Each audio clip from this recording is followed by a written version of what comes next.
দাঁড়াও বাবা, বাবা দাঁড়াও, বাবা দাঁড়াও, বাবা দাঁড়াও, বাবা দাঁড়াও। বল।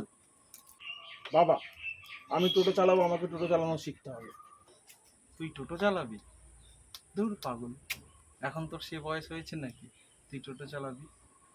আমি টোটো চালাবো, আমাকে টোটো চালানো শেখাতেই হবে। আমি জানি না। জেদ করিস না, দেখ জেদ করিস না। না, আমি মানবো না। আমি শিখবো তো শিখবই, আমাকে শেখাতেই হবে। উফ, চালাবি তুই তাহলে? ঠিক আছে, আয় নে চালা। আরে দাও না, আমি পারবো। এই তো সহজ তো। হ্যাঁ, আস্তে আস্তে পিক আপ দেবো, তারপরে ব্রেক মারবো। সহজ তো। এই তো শিখে গেছি, শিখে গেছি। বাবা দেখো না, আমি তো গাড়ি চালানো শিখে গেছি, আমায় একটু দাও না বাবা, আমি চালিয়ে আসি। আমায় দাও না, আমি চালিয়ে আসি। আমি জানি না, আমি চালাবো।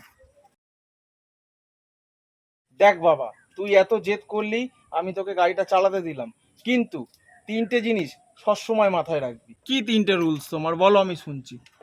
প্রথমত, মোবাইল দেখতে দেখতে কখনো গাড়ি চালাবি না। দ্বিতীয়ত, গাড়িটা এমনভাবে পার্কিং করবি যেন তোর পিছনের লোক তোকে কোনো রকম কোনো বাজে কথা না বলে।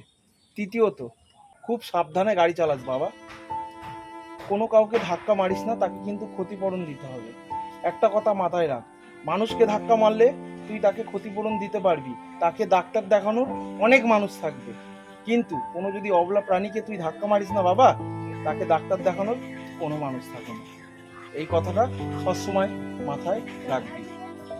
তাকে ডাক্তার দেখানোর কোনো মানুষ থাকে না। এই কথাটা সবসময় মাথায় রাখবি।